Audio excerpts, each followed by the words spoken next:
Alright, welcome back. Plastic Models for Beginners, kit number 3, Revels ME262. So, first window of step 1 has been mostly completed. Everything's glued together and the interior is painted with the RLM66 dark gray. Now, I also need to paint this up here, but I'm not going to do that just yet. So what I want to talk about a little bit first is the seams. Now, I've already sanded this seam here, and it looks pretty good. Okay, it's nice and smooth. I can't feel any snags or anything, but I won't know until I get primer on it. But for now, it looks good. Also want to talk about panel lines. Now, as I mentioned, you'll hear the phrase panel lines, raised panel lines and recessed panel lines. Older kits usually have raised panel lines, which means these separating lines that separate the separate panels of the aircraft are either above the surface or recessed into the surface. These are above. So that can kind of pose a problem sometimes, especially when you're sanding stuff like this. You will sand those off. So your options really are this, to be extra super careful sanding them, or you can totally eliminate these raised panel lines and rescribe recessed panel lines. Now that is quite a chore, and I think that is something I don't want to even get into on a beginner kit, aircraft kit. That's quite an undertaking. I'll say it can't be done, but for purposes of this series, that's not going to work. So, in doing research on the 262, I found out that especially earlier in the war, the panel lines were pretty much non-existent. They were filled with a putty and sanded smooth at the factory to give it a total, to really increase the aerodynamics of the aircraft. Now,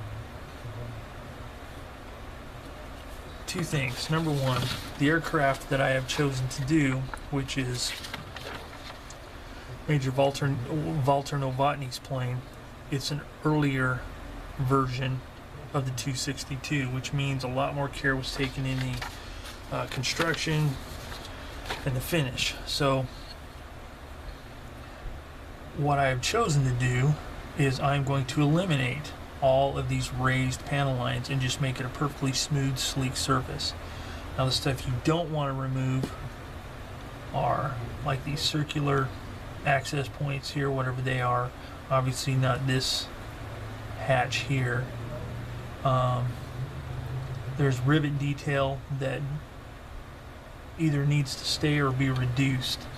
There are some panel lines that need to remain, like between the nose and the rest of the aircraft. So that I will be engraving.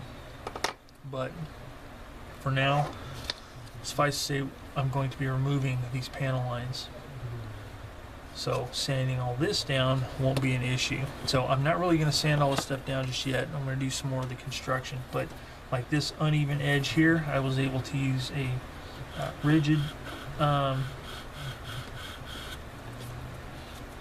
sander and was able to smooth that out. And once we put the panels in that go there, it's going to smooth it out even more. We'll be able to do the same thing here.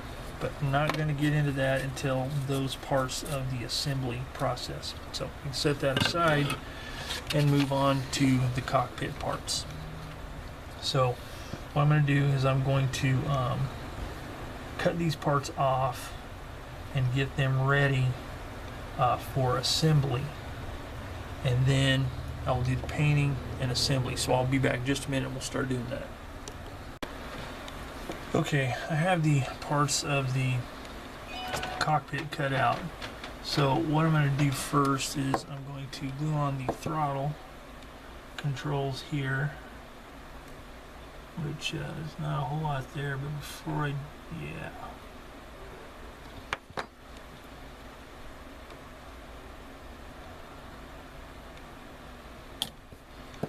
And the detail on this cockpit is, it's not bad for this small size, but it is pretty rudimentary.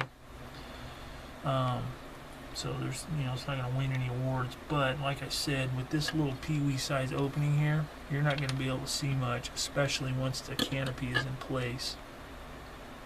But we want to do a decent job on it. So next is the control stick, and that I will actually glue from underneath because I can reach it.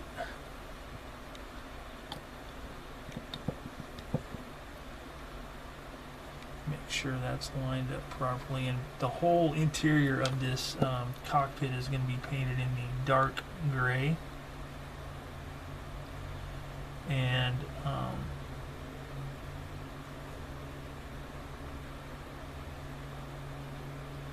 the only part that's not going to be is the actual grip is going to be black. And I'll probably paint these knobs. I'll look up online and see what color knobs are supposed to be. But there's other controls here. I'm going to lightly dry brush those with some white or silver just so you can get the feeling of them. But that's that. And then the cockpit I'm going to paint, or the control instrument panel, I'm going to spray that separately because I need to put the decals on it. But before I do that, I kind of want to test fit the cockpit itself. So the next part after the cockpit is assembled is this tub portion here. I'm going to cut that off and clean it up real quick and test fit it and see what it looks like in the fuselage.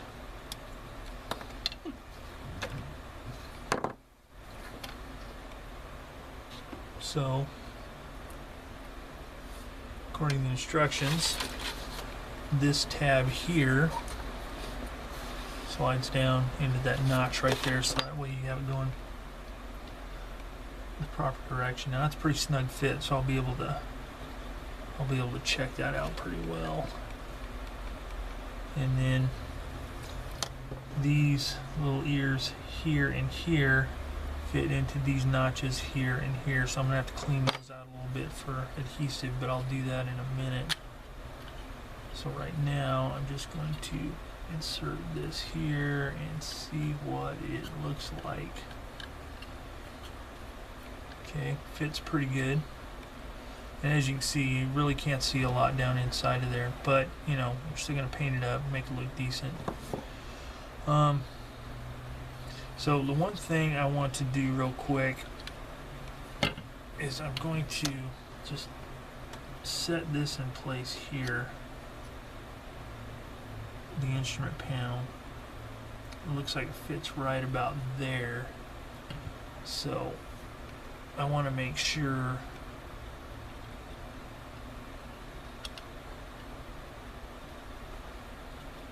that it fits here like it should. So that looks pretty good.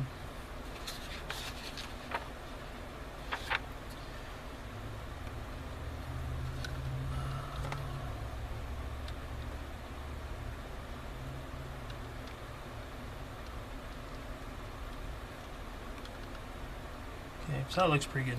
So I'm going to get the airbrush ready again and spray that.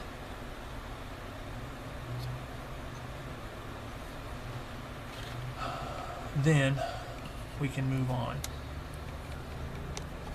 Well, I was going to paint the cockpit parts, but in order to save some time on painting and cleaning the airbrush, I'm going to go ahead and assemble all the parts that take the RLM 66. So these parts need it, so I'm going to set those aside.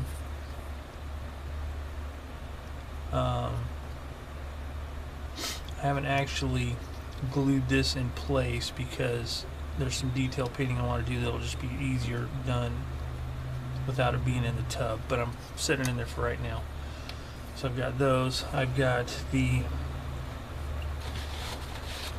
and the underside of here has to be painted as well. And then next part that needs to be painted, and then I can go ahead and assemble this part here, number 17, needs to be painted, which is the gear bay, the front gear bay. So I'm going to find that.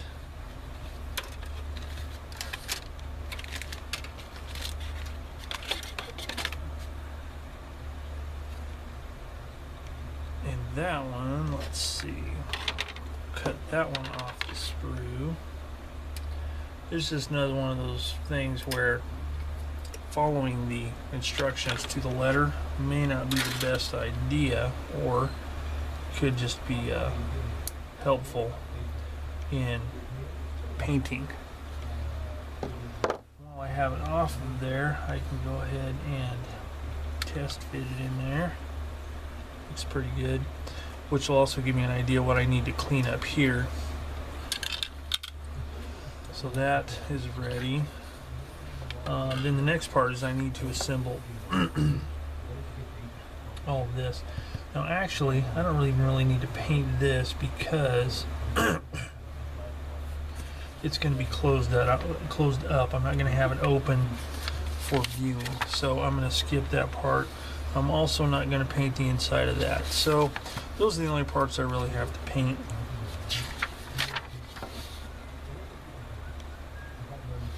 The RLM 66. So with that, I think I will get these parts all prepped up and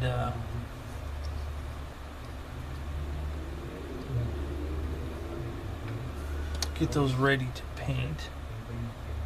So let me mix up some paint here real quick, or get my paint and airbrush ready, and I'll come right back. Alright, well, this stuff is drying, mainly the instrument panel. I'm going to square up these openings here, and I'm just going to do that with the old sanding stick, mainly focusing on the one side.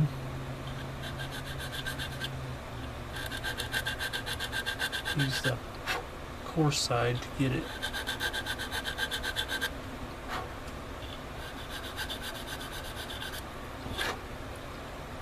Okay, so that's a little bit better. And then I will use my knife to square up the hole, because it rounded off just a little bit from the sanding stick. Okay, and the same thing here.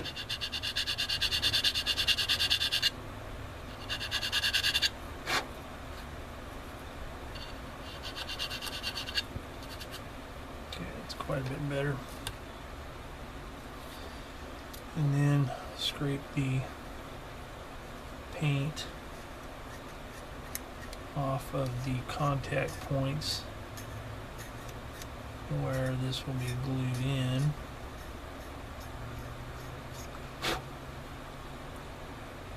What I did is I put a little bit of glue tack on there to keep that from getting paint where the landing gear goes, so it will glue in there properly.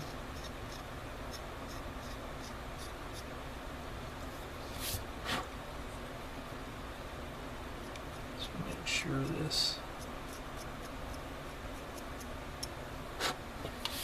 is nice and clean.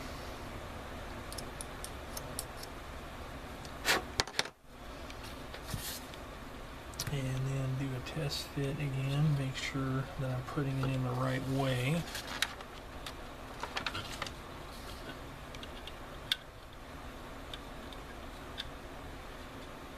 Take a look underneath, that looks good. And it actually fits in there pretty well.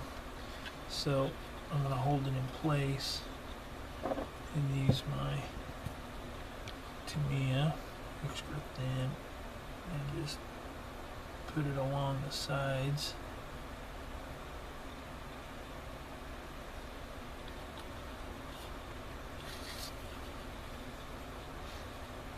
Thusly.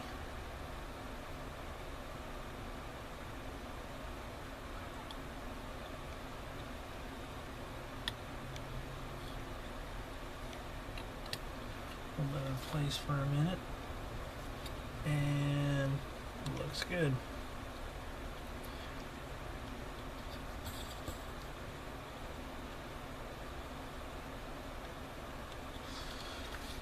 All right, so I'm going to let this stuff dry for a few minutes, and then I will start doing some detail painting. Alright, the next part, now that everything's pretty much dry, I'm going to do this decal on the instrument panel. So, first thing I'm going to do is cut it off of the decal sheet. And I've got some warmish water here, and I am going to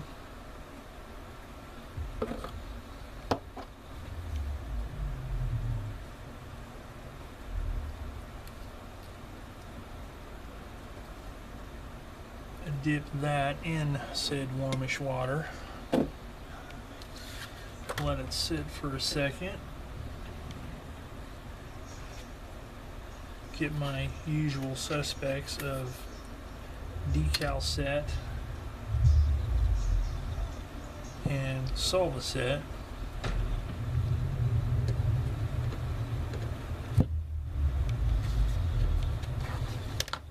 Okay.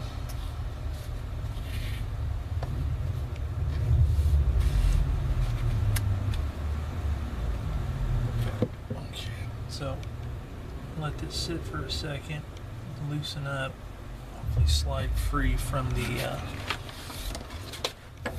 decal backing. I'm going to zoom in just a little bit here so you can actually see what I'm doing. Okay, then get my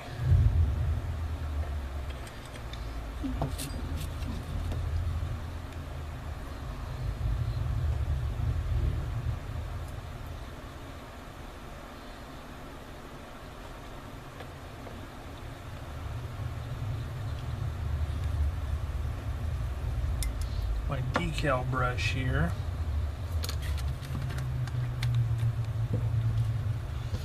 Alright, so let's see. Okay, that's loose on there. So first thing I'm going to do is get a little bit of the decal set. And you know, I'm not sure if this is really necessary, but it's just something I do. And I don't see any reason to change it. The whole surface. And then I'm going to change my tweezers over here. Okay, and then I'm just going to slide that on there. Now, what you want to do is you want to make sure that you get this lined up with all of the dials and such. So I'm going to push this around.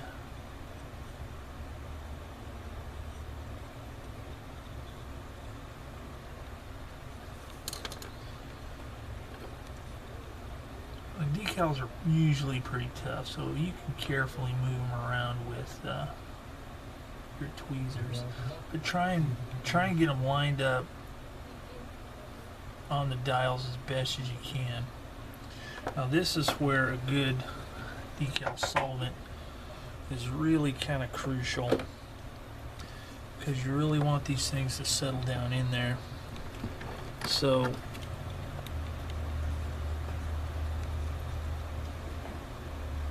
put a good coat of this stuff, and I don't know if I mentioned it before, but the reason I use a solva set is a lot of people refer to it as it being pretty hot, which I guess means the chemical content is pretty aggressive.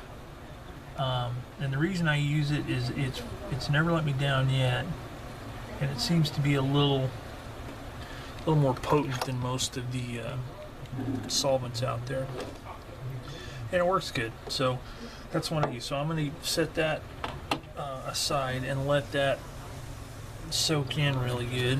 That's the only decal we've got for now. So while that is setting up, I'm going to get some paints out so we can start doing a little bit of detailed painting on the cockpit parts. Real quick, like before I start the detail painting, I want to go ahead and paint this with the interior gray color, the RLM 66, and it won't take much at all, just a couple of drops probably.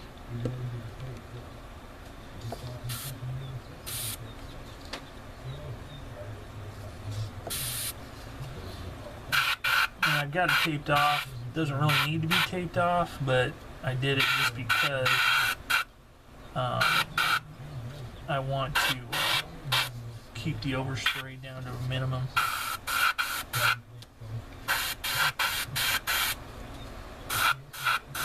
Another reason I'm spraying this right now is because there's a part that actually has to be painted inside here.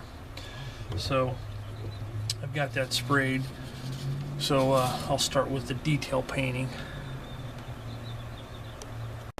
Okay, the first thing I want to paint is now there's no detailed instructions on what to paint inside of this cockpit other than the grip of the stick.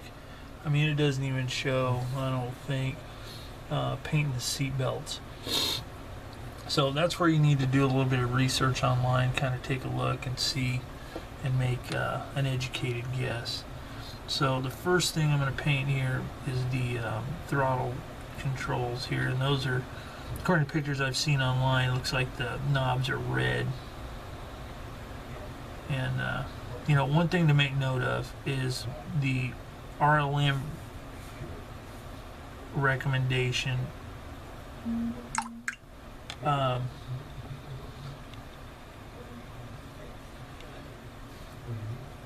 the RLM recommendation is what you want to go by. Sometimes you will see photos, like some of the photos I saw of this aircraft, the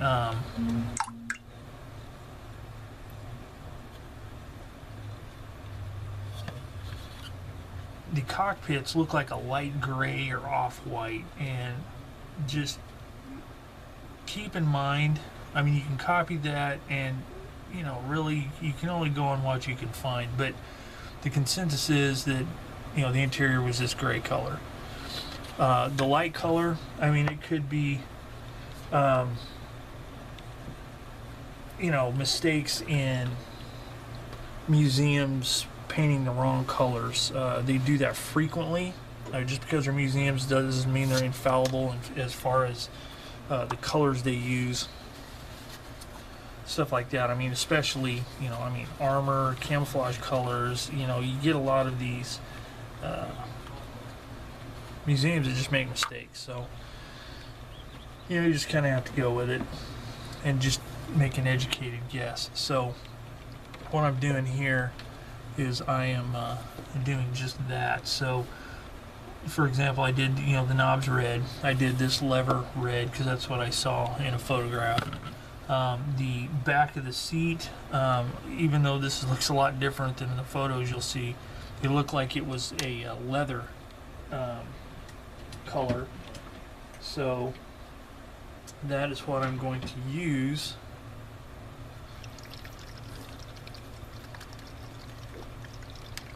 for that. I'm using a different brand of acrylic here this time. I don't use it very often, but you know, it's decent, and it's the only thing I've got in this color that I want to use, which is it's red. It's a red brown, and that's what I'm going to use for my simulated leather color here. So I'm going to do this in the leather color. I'm going to do this, the grip on the stick in black. I'm going to pick out some of the details in silver and do the seat belts in kind of a khaki, light khaki color to simulate the cloth belts with silver buckles. So instead of boring you with me painting this stuff, I will turn off the camera and come back as soon as I get this done. Here's another quick note on painting with this paint. Now, the model air color, which is designed for airbrush, can also be brush painted right out of the bottle, and it works really good because it's thin. It flows really well. The model color, acrylic colors, is a little thick, and which is okay for some things, but for like some painting some stuff and to really get some good detail painting going, it's best to add a little thinner. And I use, they make like a thinning medium that it's like thin white glue looking stuff. I generally don't use that. I just use a little bit of the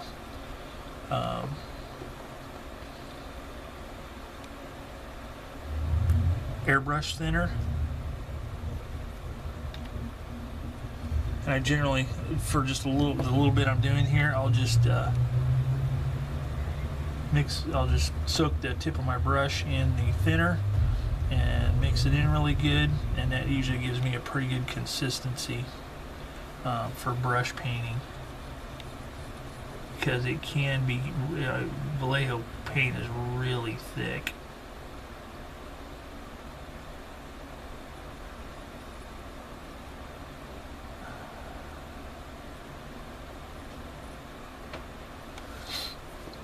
And that's what I'm going to use for painting these seat belts.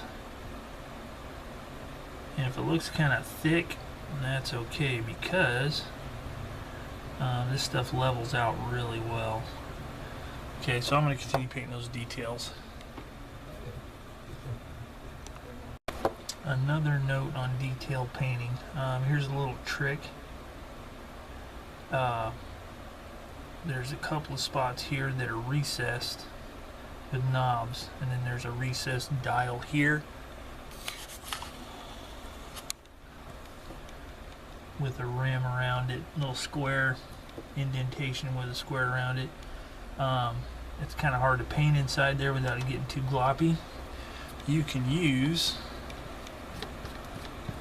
or make your own black wash or whatever color you want, and it's thin enough that you touch it down in there and it will fill in and be real even around those dials and everything. So it gives you a black color on the inside without actually having to paint it with a paintbrush, because that can be kind of rough painting something that small.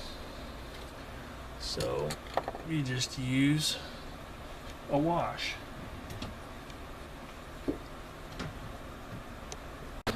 Alright, so here's the results of my painting efforts. Is it the best? No.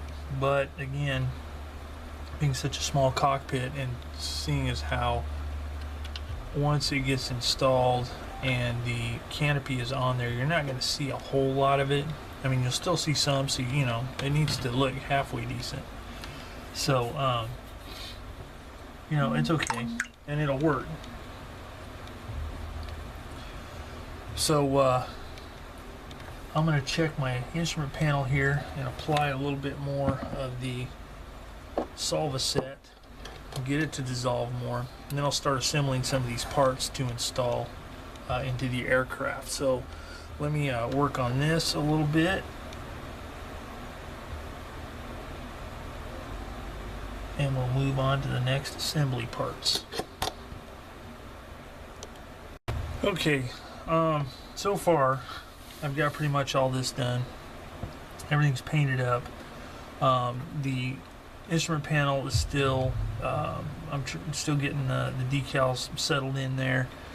So I'm just about at 30 minutes on this video. So I'm going to call this video quits, because I don't want to I don't want these videos lasting forever like on my last project. I want to try and keep them around 30-ish max, unless I'm really doing something crazy. But so I'm going to end this video here, and then whenever I come back, I'll have the tape off of here. I will have the parts ready and everything ready to go on with more of the assembly on the next page. So anyway, that's it for now for plastic models for beginners, project number 3, the Revell ME262. So as always, any questions or comments, leave them down below, and I will get back to you as quickly as I can, and I will see you all later.